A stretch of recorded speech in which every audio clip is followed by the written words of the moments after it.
욥기 42장입니다.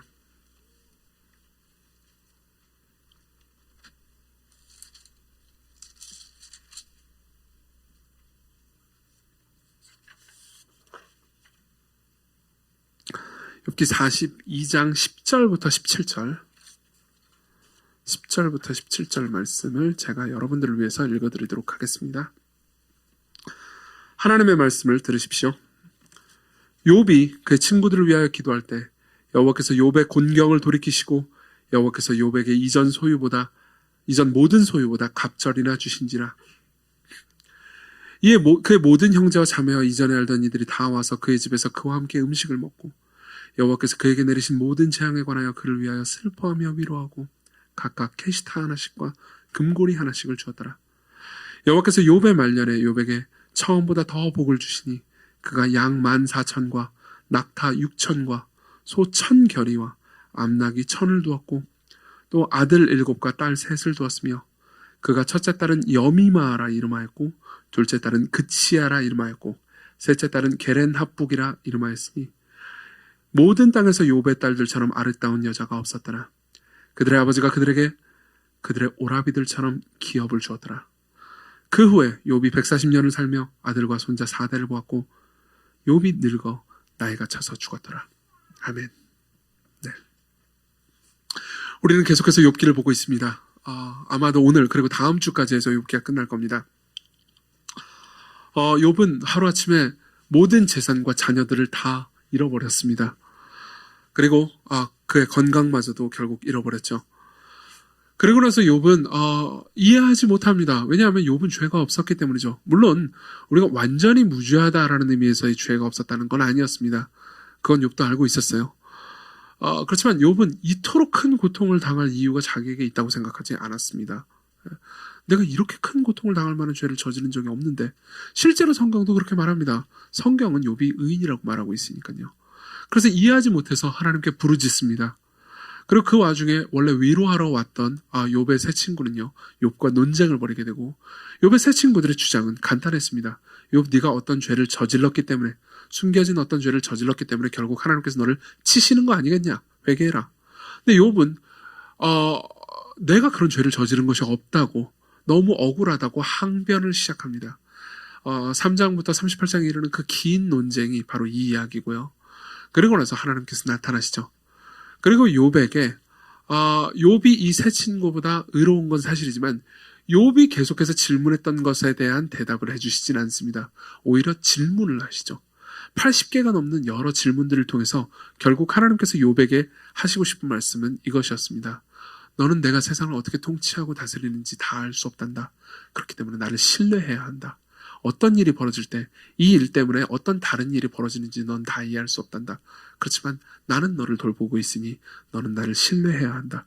이게 욥에게 하나님께서 던지신 말씀이었고요. 그리고 욥은 그 모든 것들을 듣고 이해했습니다. 뭘 이해했습니까? 자신이 하나님의 뜻을 다 이해할 수 없다는 걸 이해했습니다. 자신이 이해할 수 있는 정도의 하나님이라면 진짜 하나님일 리 없다는 것도 이해했습니다. 그래서 욥은 한편으로는 회개했습니다. 그렇지만 또 다른 한편으로 위로를 얻었죠. 그렇죠? 지금까지의 이야기였습니다. 여러분들 중에 어떤 분들은 욥의 이 갑작스러운 그 생각의 변화가 다 이해되지 않는 분들이 있을 겁니다. 그게 다음 주 주제입니다. 다음 주에는 우리가 욥의 마음이 어떻게 변화된지에 대해서 볼 겁니다. 그게 마지막 이야기일 거고요. 오늘은 에필로그를 다룹니다. 에필로그는 이겁니다. 우리가 방금 읽었던 본문을 욥기를 연구하는 학자들은 다 에필로그라고 부릅니다. 욥이 모든 것이 회복되고 그리고 다시 부자가 되고 많은 자녀들을 얻게 된다라는 굉장히 복에 따라서 해피 엔딩의 내용이죠. 이거는 모든 신자들이 겪게 될 회복을 말해주고 있기도 합니다. 삶에서 우리는 고통을 당합니다. 그렇지만 여러분들이 고통을 지금 당하는 분도 계시겠지만요. 고통을 시간을 겪어보신 분들은 지금 내가 겪는 고통에 또 나름의 끝이 있다는 것을 다 알고 계실 겁니다. 그 끝을 지내본 분들은 어떻습니까? 그 고통의 시간이 끝나지 않을 것처럼 보여도 그래도 끝이 나죠. 그리고 쉼이 됩니다. 그리고 그 고통의 기간 동안 하나님을 신뢰했던 사람들은 어떤 결과들을 맞게 됩니다. 그리고 욥기의 이 마지막 부분들은 예수 그리스도를 믿는 신자들이 고통을 지나고 나서 이해하고 난 후에, 하나님을 이해하고 난 후에 겪는 변화들, 겪는 일들을 말해주고 있습니다. 그 겪는 일을 욥뿐만 아니라 모든 그리스도인들이 다 겪는 일들이라고 볼 수 있습니다.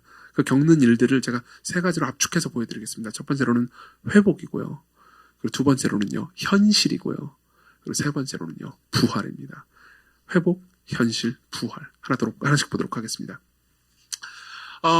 먼저 회복부터 보죠. 어떤 사람들은 이 마지막 부분을 마음에 들어하지 않는 학자들도 있는 것 같습니다. 이 부분 때문에 욥기가 좀 약간 천박해졌다라고까지 말하는 학자들도 있었습니다. 그건 이런 겁니다. 욥기는 인과응보를 반대하는 거 아니냐? 인과응보 아시죠?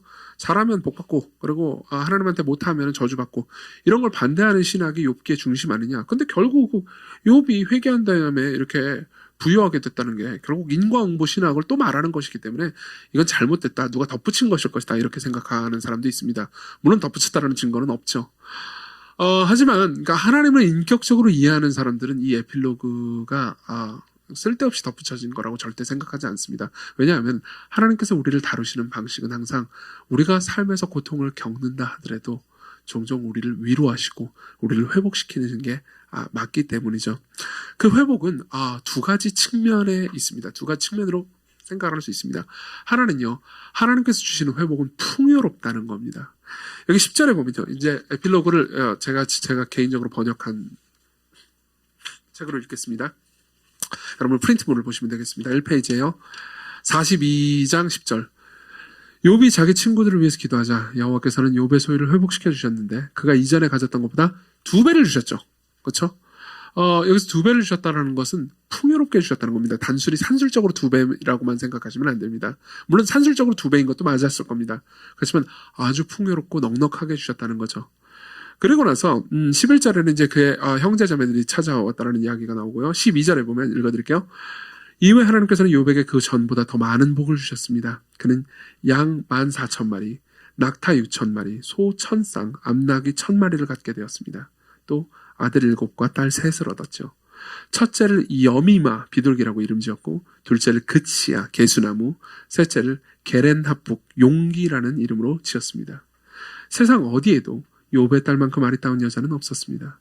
그들의 아버지 욥은 아들들에게 유산을 준 것처럼 딸들에게도 똑같이 유산을 주었습니다. 이후로 욥은 140년을 더 살면서 아들들과 손자들 그리고 4대째 자손까지 보았습니다. 네. 여기서 보면은 굉장히 풍성한 회복을 말해줍니다. 한편으로는 2배를 말해주고 있긴 하지만 또 딸들 이야기가 막 나오죠. 그렇죠? 재밌는 거는 이 아들 7명의 이름은 아예 등장도 하지 않는다는 겁니다. 그거는 이제 아들을 무시한다라는 얘기도 아니고 딸을 무시한다는 얘기도 아닙니다. 이 딸들, 당시에는 딸들의 이름을 밝히는 게 흔하지 않는 일이었거든요. 이름을 짓지 않는 경우도 종종 있었습니다. 근데 딸들의 이름을 짓고, 그리고 이 딸들이 이제 풍성한 유산도 받게 됩니다. 당시에는 아들들에게만 유산을 주고 딸들에게 유산을 주지 않았거든요. 이거는 무슨 어떤 이데올로기를 말해주는 내용이 아닙니다. 욥이 그만큼 넉넉해졌다는 거죠. 욥의 마음이 풍요로워졌고요. 그리고 실제로 딸들에게도 재산을 똑같이 넉넉하게 나누어줄 정도로, 그러니까 재산만 풍요로운 게 아니고 마음도 굉장히 풍요로워졌다는 겁니다. 넉넉해졌습니다.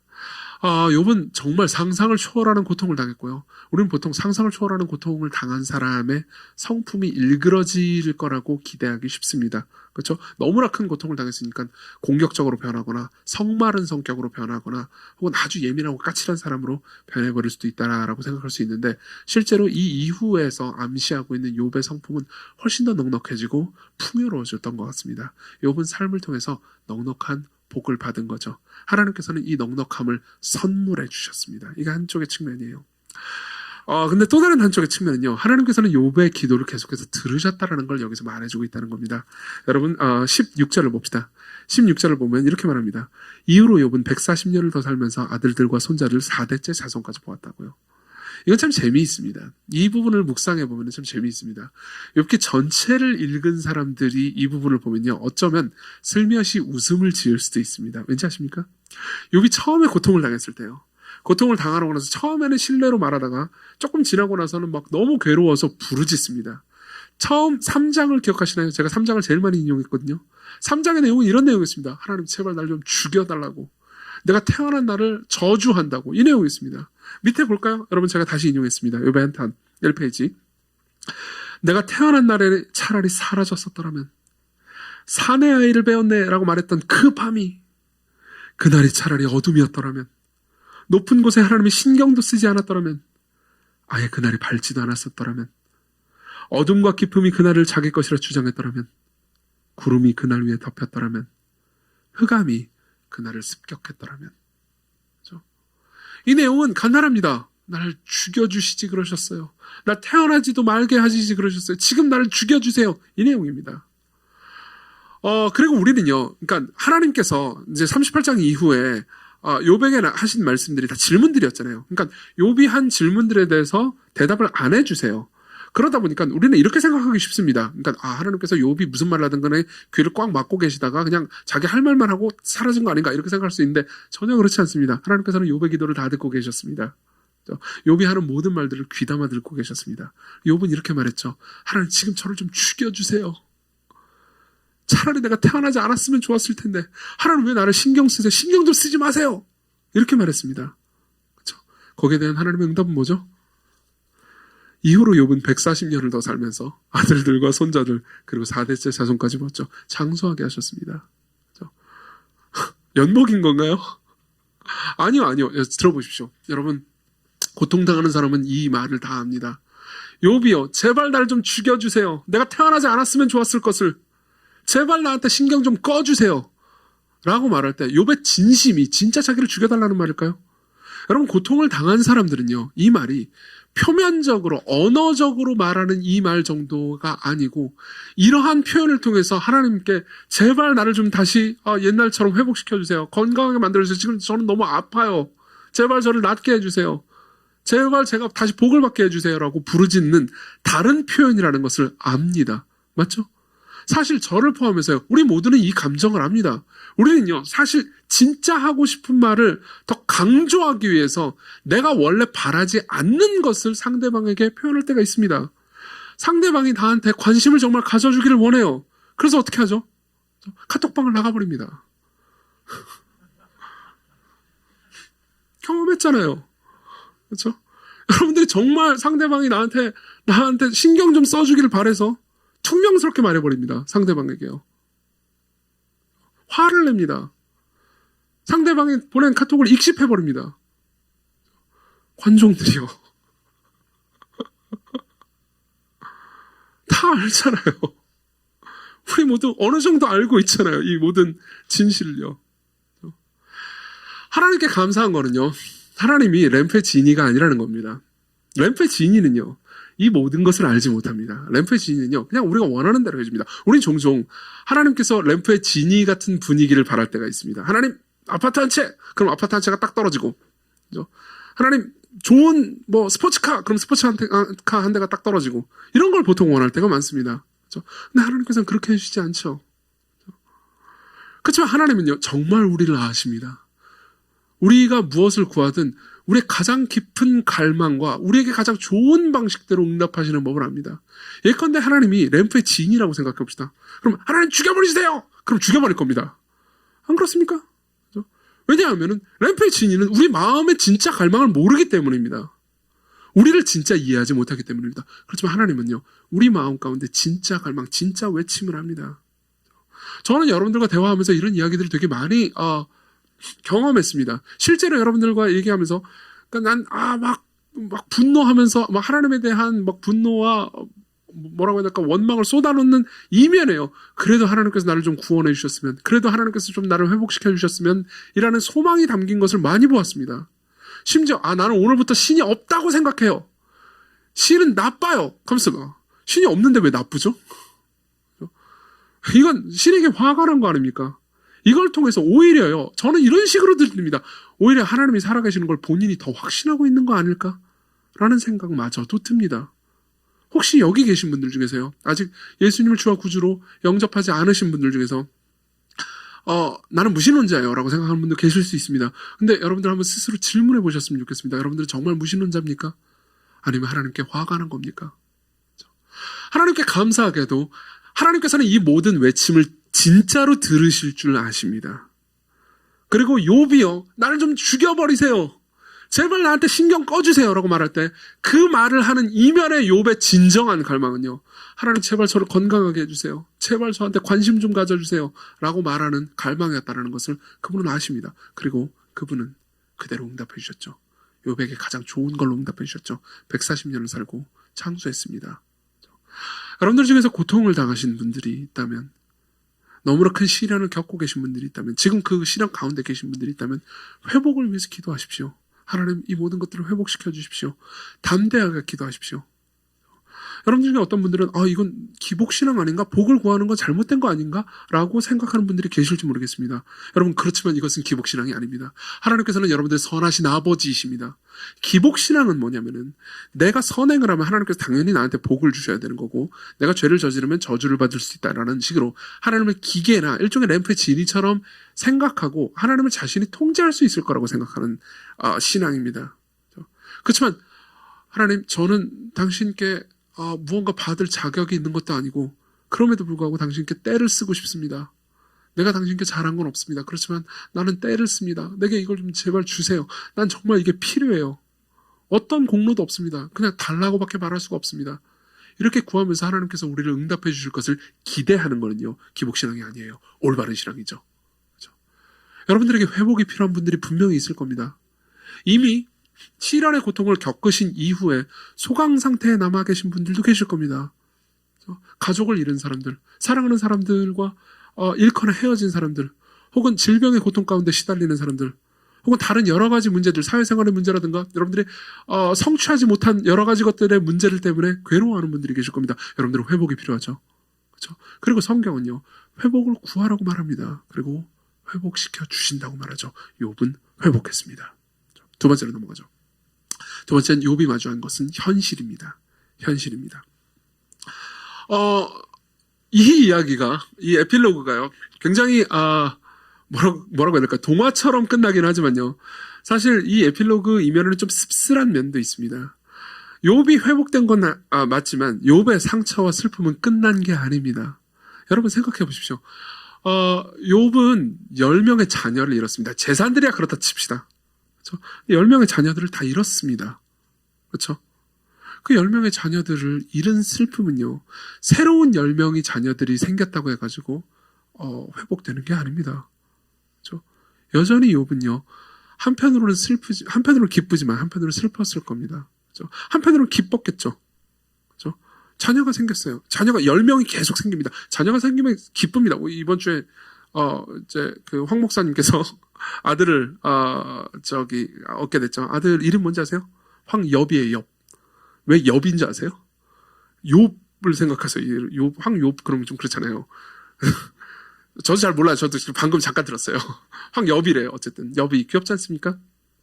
엄청 기뻐했어요. 그리고 엄청 좀 좋아 죽죠. 물론 이제 밤에 잠을 못 자서 좀 힘들긴 하겠지만 어쨌든 기쁩니다. 10명의 자녀들이 태어날 때마다 기쁘고 기쁨은요 항상 슬픔과 엮여 있었을 겁니다. 생각해보세요. 10명의 자녀들이 태어나는데 아들이 태어납니다. 그러면 죽었던 그 아들 중에 한 명 혹은 여러 명이 생각나지 않았겠습니까? 내가 전에 있었던 그 아들을 닮았네. 그러면서 기쁜 동시에 슬펐을 겁니다. 한번 상상해 볼까요? 욥은 그 이후로 140년을 살았습니다. 맞죠? 그러면 140년을 살았으면 꽤 오래 산 셈입니다. 그럼 그 이후로 한 100년 정도, 그러니까 앞으로 한 40년 남은 한 100년 정도 시점에 있다고 합시다. 그러면요, 그때 욥을 만나는 사람들 중에 많은 사람들은요, 욥이 이 욥기에 나오는 그 거대한 고통을 겪은 걸 모르는 사람들도 꽤 있을 겁니다. 그렇죠? 그런 사람이 욥을 만나가지고 물어봤다고 합시다. 욥이요, 당신은 자녀가 몇 명이나 있습니까? 그럼 욥은 뭐라고 대답했을까요? 10명이라고 대답했을까요? 20명이라고 대답했을까요? 여기에 힌트를 주는 이야기가 있습니다. 니콜라스 월터스토프라는 학자가 있습니다. 이 사람은 기독교 철학자입니다. 신학자이기도 하고요. 저는 이 니콜라스 월터스토프의 그 저술들을 통해서 굉장히 도움을 많이 받았습니다. 철학적인 저술들을 통해서요. 근데 이 사람은 이제 중년의 나이에 자기의 아들, 그러니까 이제 에릭이라는 자신의 아들을 잃습니다. 에릭은 25살이었고 그때 이제 등산을 갔다가 발을 헛디뎌가지고 추락해서 죽어버려요.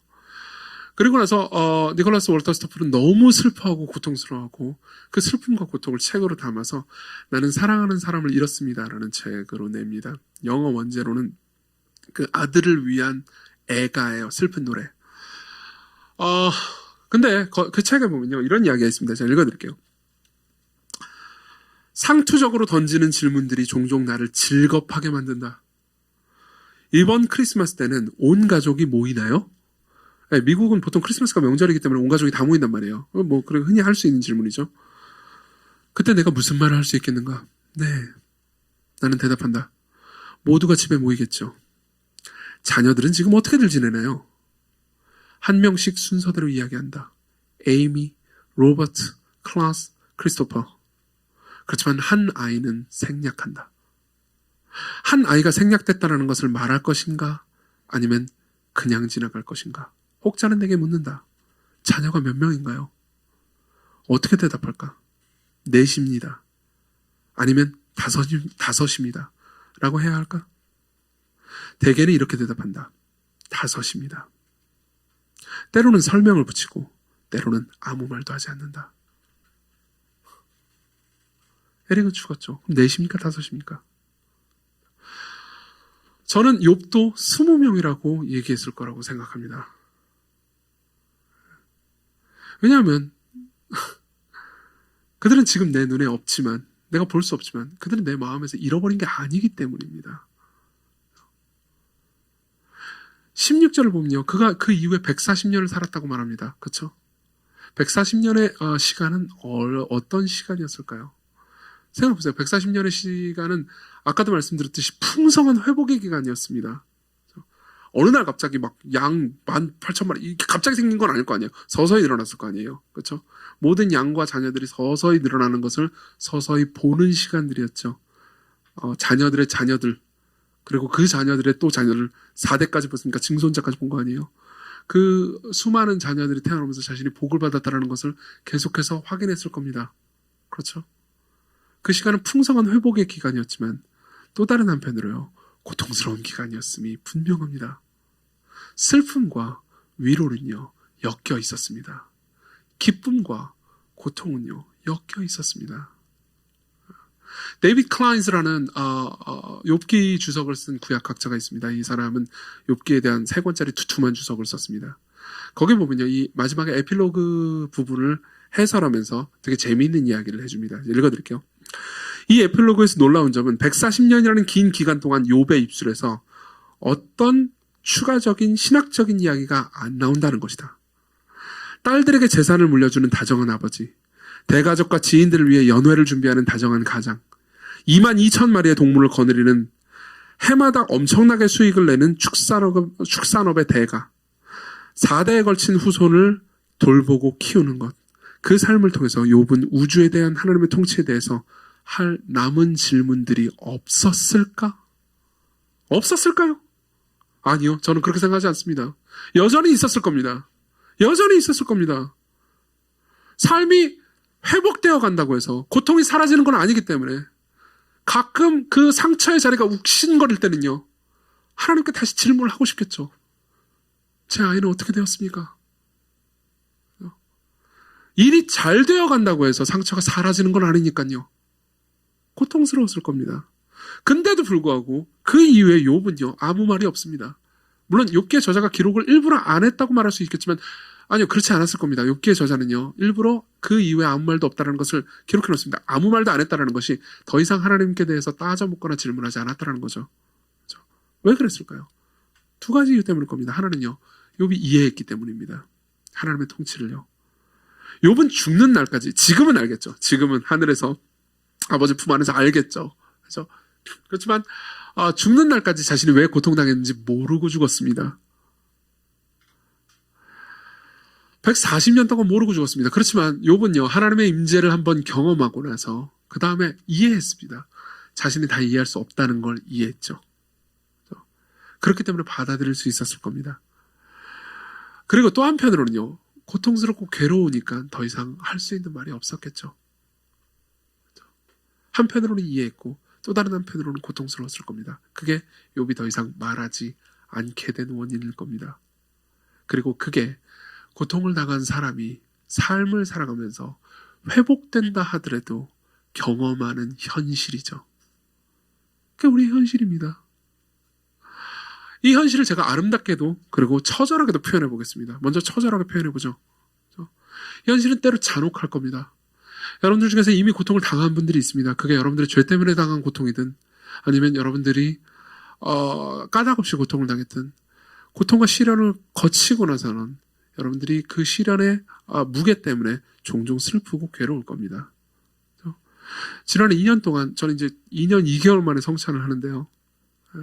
2년 2개월 동안 성찬을 하지 못하고 여러분들을 목양하는데 여러 가지 제약이 있고 그리고 계속해서 상황이 급변하고 그러면서 그러니까 저 최근에도 좀 알게 됐습니다. 제가 그 2년 2개월 동안 상처를 많이 받았다는 걸요. 물론 복된 일들도 많았습니다. 그렇지만 상처도 되게 많이 있었어요. 저는 이 상처를 제가 어떻게 다 극복할 수 있을지를 잘 모르겠습니다. 하지만 힘든 시간이었다는 건 분명합니다. 그렇지만 또 다른 한편도 있습니다. 이걸 좀 아름답게 표현해 보겠습니다. 처절하긴 처절했지만 또 이런 표현도 있습니다. 이건 윌리엄 쿠퍼라는 18세기 청교도가 한 말이에요. 되게 아름다운 말이죠. 우리의 인생에는요. 고통과 시련이라는 어두운 음률이 있습니다. 어두운 음조가 있습니다. 그리고 행복과 평안이라는 밝은 음조도 있죠. 그리고 하나님께서는요. 우리의 고통과 시련이라는 어두운 음률과 행복과 평안이라는 밝은 음률을 조화시켜서 우리의 인생 전체를 아름다운 음악으로 만들어 가신다고요. 저는 이 말이 굉장히 마음에 와닿았습니다. 여러분들이 좋아하는 음악을 한번 생각해 볼까요? 인류 역사 가운데 명작이다라고 불리는 음악들을 한번 들어보십시오. 그 음악에는요 높은 혹은 밝은 톤의 그 음계만 있지 않습니다. 그렇죠? 아주 낮고 어둡고 음울한 음계가 반드시 있기 마련입니다. 그냥 밝고 그냥 하이톤이잖아요. 그럼 여러분들은 좋은 음악이라고 생각하지 않을 겁니다. 계속해서 낮기만 하잖아요. 그럼 그건 역시 좋은 음악이라고 생각하지 않을 겁니다. 진짜 탁월한 음악은요. 어두운 음률과 좋은 음률이 밝은 음률이요. 모두가 좋은 음률로서 아름다운 완성작을 만들어갑니다. 하나님께서는 우리의 인생을 그렇게 만들어간다는 거죠. 슬픔과 위로는 엮여 있습니다. 고통과 기쁨은 겹쳐 있습니다.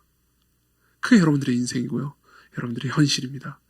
그리고 우리가 우리 삶에서 맞이하는 음악이죠. 세 번째로 넘어가죠. 부활입니다. 이 에필로그에서 제가 제일 마음에 와닿았던 문장은 17절입니다.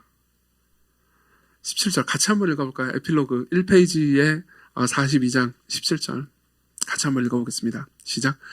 그리고 죽었습니다. 욥은 늙었고 나이가 찼죠. 저는 이 구절을 오랫동안 묵상했습니다. 이 구절에는 양면이 있습니다. 굉장히 재미있는 양면이 있습니다. 저는 이 구절을요 일부러 히브리어 어순과 똑같이 번역했습니다. 실제로 한글 성경에는 욥이 늙어 나이가 차서 죽었더라 이렇게 돼 있잖아요. 죽었다라고 맨 마지막에 나오잖아요. 근데 히브리어 성경에는 죽었다라고 맨 먼저 나옵니다. 그러니까 강조하고 싶은 것처럼요. 그리고 욥은 죽었습니다. 늙고 나이가 찼죠. 근데 이 문장 안에는요 밝은 면과 어두운 면이 동시에 있습니다. 밝은 면은 이겁니다. 우병훈 교수님이라고 제가 이제 굉장히 가깝게 지내는 신학 교수님이 있습니다. 저하고 이제 굉장히 교류도 많이 하시고 저를 되게 좋아하시죠. 저도 물론 아주 좋아하고 존경하는 교수님입니다. 5월 달에 이제 우리 교회 오셔가지고 오후 예배 때 강의를 한번 하실 거예요. 교회에 대해서. 근데요, 우 교수님이 제가 이제 욥기 설교를 하고 있는 걸 알고 또 제 욥기 번역도 읽어보고 이제 피드백도 주시고 그러셨거든요. 그러다가 이제 굉장히 좋은 자료 책을 하나 보내주셨어요. 존 레벤슨이라는 구약학자가 이제 구약시대 사람들이 부활에 대해서 어떻게 생각했는지에 관한 굉장히 탁월한 책이었습니다. 그 책을 보면서 제가 놀란 부분이 있습니다. 이스라엘 사람들은, 그러니까 이제 특히 이제 욥과 이 구약시대 사람들은 이제 죽으면 스올이라는 곳으로 우리가 간다라고 생각을 했다는 거죠. 스올이라는 단어를 여러분들 구약성경을 좀 읽어보신 분들은 기억하실 겁니다. 옛날 성경에는 음부라고도 많이 번역됐습니다. 이 스올은 무덤을 의미하기도 하고 그냥 죽음을 의미하기도 합니다. 근데 좀 더 깊은 신학적인 의미에서는 지옥을 가리킵니다. 여러분 혹시 그 누가복음에 보면 부자하고 거지 나사로 이야기가 나오고, 그리고 그 부자가 이제 아브라함하고 대화를 할 때 음부에 갇혀 있는데 뭐 하여튼 지옥에서 고통당하고 있는 장면, 그 장면을 아마 기억하시는 분들이 있을 겁니다. 죽으면 스올로 간다고 생각을 했어요. 근데 스올로 가면 다시는 못 돌아온다고 생각했습니다. 실제로 욥기에 보면요, 이런 말씀이 있습니다. 욥이 이렇게 말해요. 7장 9절에 보면 구름이 사라져 없어지듯 스올로 내려가는 자들 돌아오지 않겠죠. 못 들어간다는 거죠. 아브라함도 그렇게 말했습니다. 그 부자였던 사람한테 네가 있는 스올하고 여기하고는 커다란, 지옥하고 여기하고는 커다란 구렁이 있어서 서로 못 넘어간다, 이 얘기를 해줍니다. 못 돌아온 거죠. 그래서 사실은 스올로 내려가는 사람, 그러면 지옥에 간 사람이라고 신학적으로 평가해야 된다는 거죠. 그렇지만 그렇지 않은 사람들, 죽은 이후에 소망이 있는 사람들은 항상 죽긴 죽었지만 늙고 나이가 찼다고 말을 하죠. 실제로 아브라함도 그렇게 말합니다. 아브라함이 죽었을 때도요, 아브라함이 스올로 갔다고 말하지 않아요. 그냥 늙고 나이가 찼다고 말합니다. 모세가 죽을 때는 더 희망차게 말합니다. 그냥 모세가 스올로 갔다고 말하지 않고요, 모세가 죽긴 죽었는데 모세가 죽었을 때 눈이 흐리지 않고 기력이 쇠하지 않았다고 말합니다. 이 사람들은 뭘 가리키는 겁니까? 구약시대 사람들은 이런 사람들이, 그러니까 결국 죽고 나서 하나님의 품에 안겼다라고 생각합니다. 하나님 품에 안긴 거예요. 그리고 당연히 욥은요, 이 문제에 있어서 자신의 자녀들이 하나님 품에 안긴 것도 확신했을 겁니다. 어떻게 그걸 아냐고요? 재밌는 건 이겁니다. 자, 봅시다. 10절에 보면요, 42장 10절에 보면 이렇게 얘기합니다. 욥이 자기 친구들을 위해서 기도하자 여호와께서는 욥의 소유를 회복시켜 주셨는데 그가 이전에 가졌던 것보다 2배를 주셨다고요. 맞죠? 예, 2배를 주셨습니다. 실제로 2배를 주셨습니다. 밑에 내려가잖아요. 그럼 12절에 보면 하나님께서 그 전보다 2배의 복을 주셨는데요, 양은 14,000마리입니다. 근데 1장에 보면 욥이 원래 가지고 있던 양의 숫자가 나오거든요. 7,000마리였습니다. 2배가 됐죠. 그죠? 낙타는 6,000마리입니다. 원래 3,000마리 가지고 있었어요. 소는 1,000쌍, 원래 500쌍 가지고 있었습니다. 암나귀는 1,000마리를 가지게 됐습니다. 1장에 보면요, 500마리였다고 말합니다. 정확히 2배를 가지게 됐죠. 근데요, 자녀들은 20명을 가지게 되지 않습니다. 자녀들은 10명이에요, 여전히. 자녀들은 2배가 아닙니다. 왜 2배가 아닐까요? 하나님께서는 욥에게 이런 메시지를 주고 있는 겁니다. 네가 잃었던 그 자녀들은 죽지 않았다. 내 품에 있다. 나는 너에게 2배를 준다. 그리고 나는 너에게 2배를 주기 위해서 20명을 더 줄 필요가 없다. 10명만 더 주면 된다. 왜냐하면 네가 잃은 그 10명은 죽지 않았기 때문이다. 내 품에 있기 때문이다. 여러분 생각해 보십시오. 욥이요, 삶을 삽니다. 그리고 가축들과 자식들이 생기는 걸 봅니다. 그리고 당연히 본인도 깨달을 겁니다.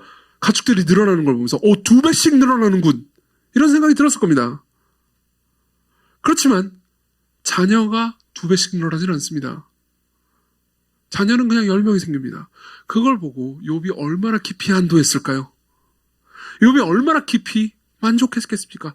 나는 내 자녀를 완전히 잃은 게 아니다. 나는 내 자녀를 볼 수 있다. 그게 욥이 가질 수 있었던 소망이었을 겁니다.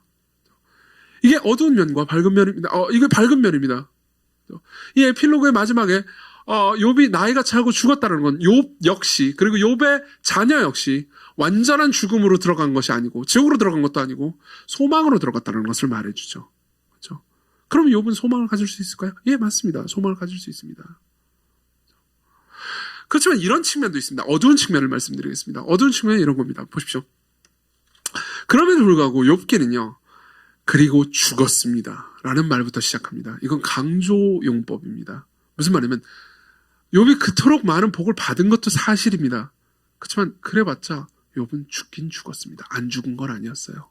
이렇게 말하는 거죠. 물론 그 이후에 욥이 어두운 미래를 맞이한 건 절대 아닙니다. 그렇지만 그래도 욥은 죽었습니다. 이렇게 얘기하는 겁니다.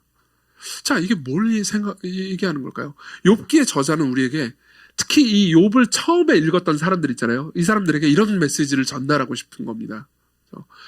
여러분, 하나님께서 이렇게 많은 회복을 주셨습니다. 여러분들이 삶에서 고통을 당할 때 그 고통의 이유를 다 알지 못하더라도 하나님을 신뢰하십시오. 그리고 여러분들이 계속해서 하나님을 신뢰하고 그분께 구한다면 하나님께서는 여러분들을 들으시고 여러분들을 회복시켜 주실 겁니다.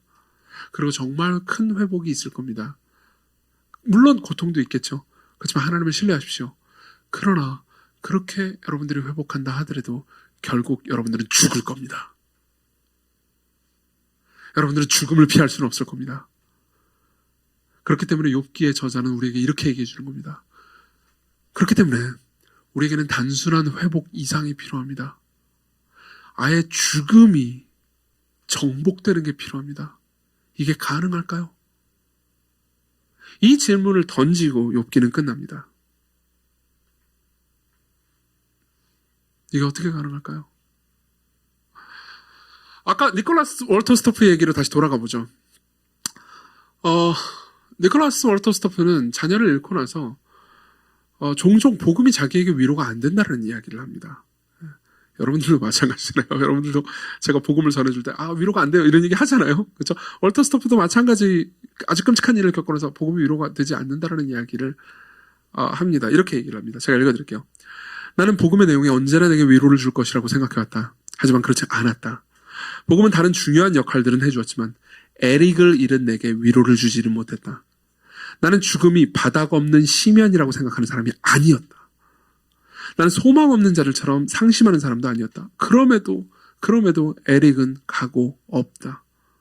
지금 여기에 그는 없다. 이제 나는 그와 이야기를 나눌 수 없다. 이제 나는 그를 볼 수도 없다. 그를 안을 수도, 그가 전하는 장래의 계획을 들을 수도 없다. 그것이 바로 나의 슬픔이다. 여러분, 내가 죽고 나서 다시 에릭을 만난다. 그것만으로 슬픔이 완전히 회복되는 건 아니라는 거죠. 지금 에릭을 볼 수 없으니까요. 그런 의미에서 슬픔과 기쁨은 엮여 있습니다. 하지만 이게 끝은 아닙니다. 이게 끝은 아닙니다. 욥기의 마지막 절이 던졌던 질문, 다시 말하면 이 모든 것이 회복되긴 했습니다. 그렇지만 욥은 결국 죽긴 했어요. 죽음이라는 것이 우리에게 주는 고통은 인간이 결국 피해갈 수 없는 길인가요? 이 문제를 어떻게 해결할 수 있을까요? 라는 질문을 던지고 욥기가 끝난다고 그랬잖아요. 이 질문에 대한 답은 욥기에서 발견되지 않습니다. 2000년이 지나고요. 욥보다 더 나은 욥, 욥보다 더 위대한 욥이 이 질문에 대한 답을 해줍니다. 요한복음 11장으로 넘어가잖아요. 저는 요즘 요한복음을 묵상하고 있는데 이 요한복음이 제게 주는 위로가 상당합니다. 11장에 보면요. 나사로가 나옵니다. 아까 말했던 그 나사로가 다른 사람이에요. 나사로가 나오고요. 나사로에게는 여동생 둘이 있었습니다. 마르다와 마리아. 그렇죠? 나사로가 병에 걸렸어요. 그리고 예수께서 빨리 와가지고 고쳐주셨으면 될 거였는데 예수께서 빨리 안 가셔가지고 나사로가 죽어버렸습니다. 그러고 나서 나중에 죽은 나사로를 무덤에 묻고요. 그 다음에 예수께서 오십니다. 예수께서 오시자마자 마르다가 약간 원망스러운 말로 이렇게 이야기를 합니다. 예수께서 여기 계셨더라면 제 오빠가 죽지 않았을 거예요. 그러니까 예수께서 뭐라고 하십니까? 여러분, 이 페이지 맨 위에 예수님의 대답을 보십시다. 요한복음 11장 23절 예수께서 이르시되 네 오라비가 다시 살아나리라. 마르다가 이르되 마지막 날 부활 때는 다시 살아날 줄을 내가 아나이다. 이 말은 무슨 말입니까? 이 말은 아까 월터스토프가 했던 말이랑 똑같은 말입니다. 알죠. 저 죽으면 나사로 오빠 볼 거 알죠. 그렇지만 전 너무 슬프다고요. 그것만으로 다 위로가 되질 않는다고요. 그러니까 예수께서 뭐라고 하시는지 아십니까? 수수께끼 같은 말씀을 하십니다. 같이 한번 읽어볼까요? 25절 26절입니다. 시작. 예수께서 이르시되 나는 부활이요 생명이니 나를 믿는 자는 죽어도 살겠고 무릇 살아서 나를 믿는 자는 영원히 죽지 아니하리니 이것을 내가 믿느냐. 여러분, 이 말씀은 너무 깊기 때문에 지금 짧은 시간 안에 다 설명해 드릴 수가 없습니다. 이 말씀의 깊이와 알쏭달쏭함을 다 설명하자면은 저한테 더 몇 주가 필요할 겁니다. 그리고 이 말씀이 말해주는 부요는 너무나 풍요합니다. 근데 그냥 간단하게 한 가지만 우리에게 위로가 될 이야기를 하나만 해드리겠습니다. 예수님께서는요, 단순히 그러니까 나사로가 지금 죽긴 했지만 좀 이따가 다시 살아날 거야 라는 정도의 말을 한 게 아닙니다. 그 정도로 마르다와 마리아에게 위로가 될 리가 없습니다. 왠지 아십니까? 여러분, 나사로는 다시 살아났습니다. 여러분들이 나중에 요한복음 11장을 보십시오. 그럼 나사로가 진짜로 나사로야 나오라 그러면서 나사로가 무덤을 밀고 살아난 장면을 보게 될 겁니다. 그렇지만 생각해 보십시오. 나사로가 지금까지 살아있나요? 아니죠. 나사로는 그렇게 살아났지만 또 나중에 죽었습니다. 결국 나사로도 죽음을 피할 수는 없다는 거죠. 그럼 나사로가 다시 살아난 사건은 그냥 나사로가 죽었는데 살아났다 정도의 사건보다 훨씬 더 크고 위대한 어떤 다른 사건을 가리키고 있는 겁니다. 그 사건은 뭔가요? 무릇 살아서 나를 믿는 자는 영원히 죽지 아니하리니 이것을 내가 믿느냐? 이 말이 무슨 말인지 아십니까? 이 말을 가장 간단하게 요약하자면 이런 겁니다. 이제 죽음이라는 게 너에게 어떤 해도 입히지 않을 것이다. 죽음이 너에게 주는 모든 상처가 끝나버릴 거다. 나는 단순히 그러니까 죽었다가 살아나는 정도를 너희에게 약속하는 정도가 아니다. 죽음을 취소시켜버릴 것이다. 이렇게 얘기하는 겁니다. 실제로 플레밍 러틀리지라는 실학자가 있습니다. 이 실학자는 예수 그리스도의 죽음과 부활에 대해서 굉장히 두터운 책을 써냈고 굉장히 깊은 연구를 했습니다. 그러고 나서 부활에 대해서 이렇게 정의합니다. 부활은요, 죽음의 취소라고요. 이게 뭔 말인지 아십니까? 단순히 여러분들이 가지고 있다가 잃어버린 걸 회복시켜주는 정도가 아니라는 겁니다. 그 모든 걸 취소하는 거라는 겁니다. 이해하십니까? 예를 한번 들어보죠. 여러분, 우리는 이혼과 결혼 취소가 다르다는 것을 알고 있습니다. 맞죠? 이혼은요, 결혼을 했는데 이혼을 하는 겁니다. 시간이 지나고 나서 결혼을 원래 했었다라는 사건이 취소되진 않죠. 그렇지만 결혼 취소는 어떻죠? 결혼 취소는 결혼을 했었다라는 사실을 취소해버립니다. 법원에서. 맞죠? 그러니까 이혼과 결혼 취소는 달라요. 결혼 취소를 하면은 그냥 결혼을 한 적이 없는 사람이 되는 겁니다. 마찬가지예요. 예수 그리스도께서는 단순히 죽은 우리를 그냥 다시 살아나게 하는 정도의 무언가를 얘기하는 게 아닙니다. 부활은요, 죽었다가 그냥 다시 살아나는 사건 정도가 아닙니다.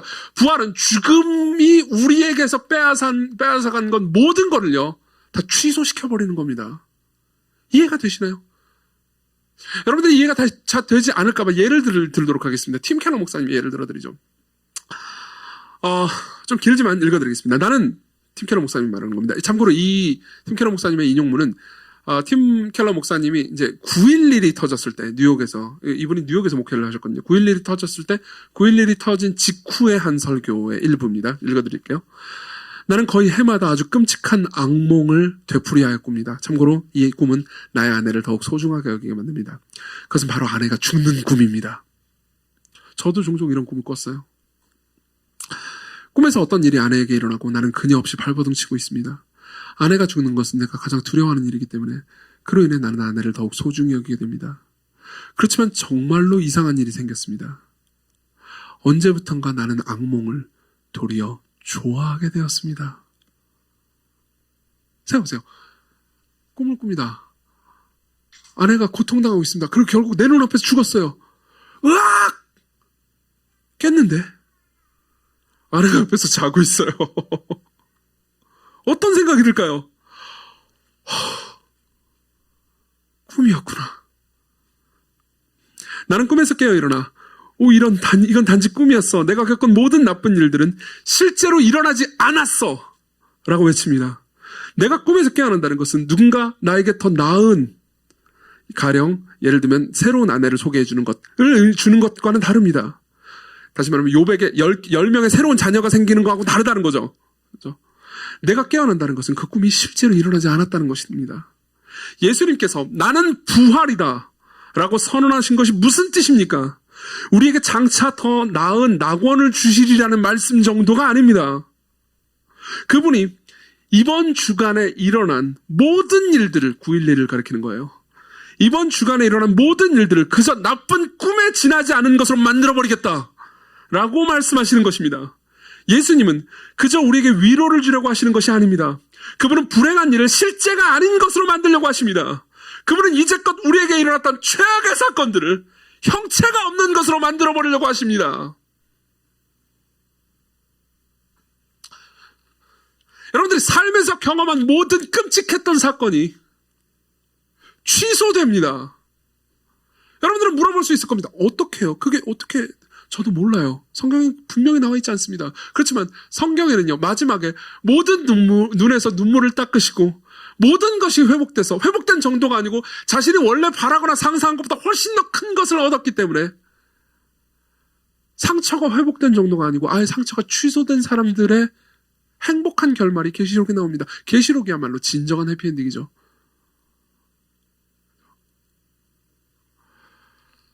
여러분들이 지금 욱신거리면서 아프게 경험하는 모든 일들 있잖아요. 여러분들이 과거에 경험했기 때문에 지금 여러분들의 마음을 붙잡고 흔드는 그 과거의 일들 있잖아요. 그 모든 것들이 꿈이 되어버릴 겁니다. 그게 부활의 의미예요. 그게 부활의 의미예요. 이걸 잘 노래한 시가 있습니다. 조지 허버트라는 17세기 청교도가, 좀 이따가 하나 더 인용해 드릴 건데요. 17세기에 조지 허버트라는 청교도가 지은 시입니다. 2페이지에 나와요. 조지 허버트, A Dialogue Anthem.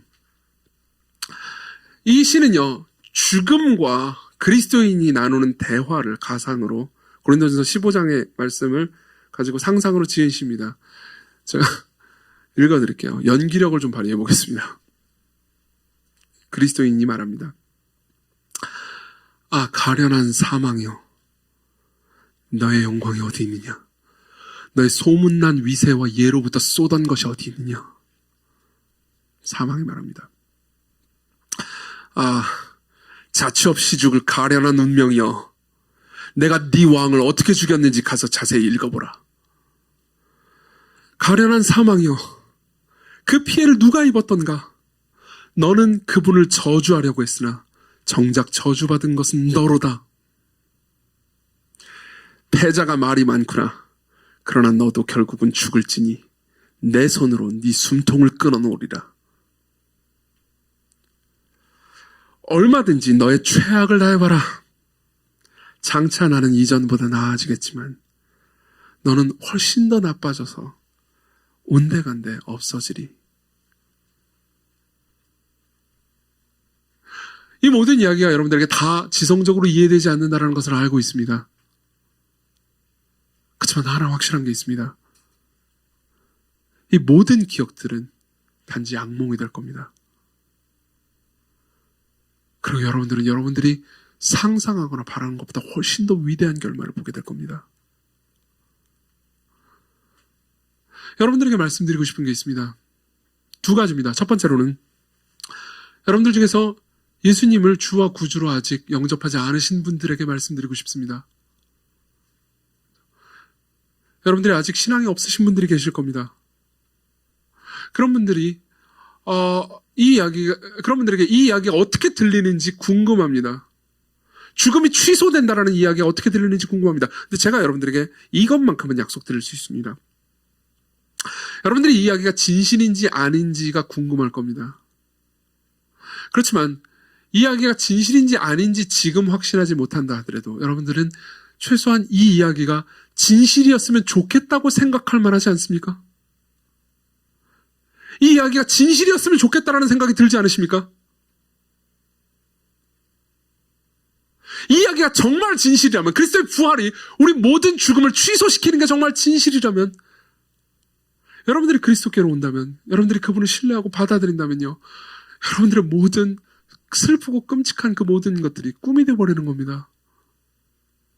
그리고 제가 여러분들에게 드릴 수 있는 말씀은 이 이야기는 사실이라는 겁니다. 이 이야기가 진짜 사실이라는 걸 입증하기 위해서 그분이 문자적으로 죽으셨다가 문자적으로 진짜로 부활하셨습니다. 그리스도께로 오십시오. 이분을 믿으십시오. 신자이신 여러분들에게, 그리스도인 친구들에게 여러분들에게 제가 드리고 싶은 말씀이 있습니다. 여러분들이 이 이야기를 듣고 나서 이 이야기가 진짜 사실이라고 믿으신다면, 이 위대한 이야기가 진짜, 이건 정말 사실이에요. 이 이야기가 사실이라고 믿는다면요, 우리는 왜 우리를 가련하고 슬프고 안타까운 존재로 여기시는 겁니까? 왜 우리는 종종 자기 연민에 빠지는 겁니까? 왜 여러분들은요, 종종 여러분들의 과거에 겪었던 상처가 여러분들의 멱살을 잡고 뒤흔들게 여러분들 자신을 놔두는 겁니까? 여러분들이 과거에 상처를 입은 건 이해할 수 있습니다. 그것은 끔찍한 경험이었죠. 그렇죠? 그렇지만 그것은요, 결국 꿈으로 변해버릴 겁니다. 예수 그리스도께서는 이 모든 것들을 무효화시켜버리실 겁니다. 그리고 여러분들의 미래는요, 여러분들이 상상도 못할 정도의 완벽한 결말, 부활과 영광이 기다리고 있습니다. 그러면 여러분들이 지금 슬픈 일을 당하고 있다고 해서 자기 연민에 빠질 이유는 없습니다. 우리는 종종 생각합니다. 아, 난 너무 불쌍해. 내가 이런 고통을 당하다니.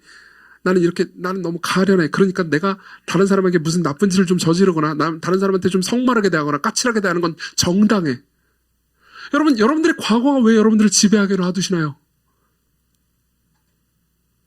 어쩌면요, 하늘의 천사들의 눈에서 여러분들을 볼 때는, 여러분들은, 이제 편의점 알바를 시범적으로 한번 시작해본 대기업 총수의 손자처럼 여러분들을 볼지도 모릅니다. 전사들이 보기엔 대기업 총수가 손자를 좀 잘 키워보려고 이게 버릇없는 놈으로 하지 않기 위해서 야 네가 돈도 좀 벌어보고 말이야 너 스스로 월세도 좀 내보고 좀 자립 좀 해봐라 그러면서 돈도 하나도 안 주고 쫓아보냈습니다. 아주 최소한의 돈만 주고 그냥 네가 알아서 살아. 그래가지고 평생 안 해보던 편의점 알바를 시작했습니다. 점주 사장님이 막 나를 핍박해요. 그리고 나는 막 고통스럽습니다. 스트레스를 너무 많이 받습니다. 그래서 괴로워서 자기연민에 빠졌어요. 그래서 난 너무 불쌍해. 그러면서 그냥 흑수저인 자기 친구한테 난 너무 불쌍해 이러고 있어요. 그러면 여러분들은 그 친구한테 뭐라고 말하겠습니까? 뭐야 얘. 넌 정차 대기업을 물려받을 놈이잖아. 성경이 여러분들에게 약속하는 것이 훨씬 더 크다는 것을 여러분들 알고 계십니까? 성경은 온 우주를 여러분들에게 약속합니다. 성경은 모든 것에 완전한 회복을 여러분들에게 약속합니다. 성경은 무엇보다 하나님을 여러분들에게 주겠다고 약속합니다. 그렇다면 왜 이 영광스러운 미래가 여러분들의 현재에는 영향을 미치지 못하는 겁니까? 왜 이 영광스러운 미래가 여러분들의 마음을 넉넉하게는 못하는 겁니까? 욥을 보십시오. 욥의 회복은요. 욥을 넉넉하게 만들었고요. 욥이 성마른 사람이 아니고 친구들을 용서하는 사람이 되도록 만들었습니다. 그리스도께로 오십시오. 그분이 여러분들의 미래를 영원한 영광으로 바꾸실 겁니다. 기도하겠습니다.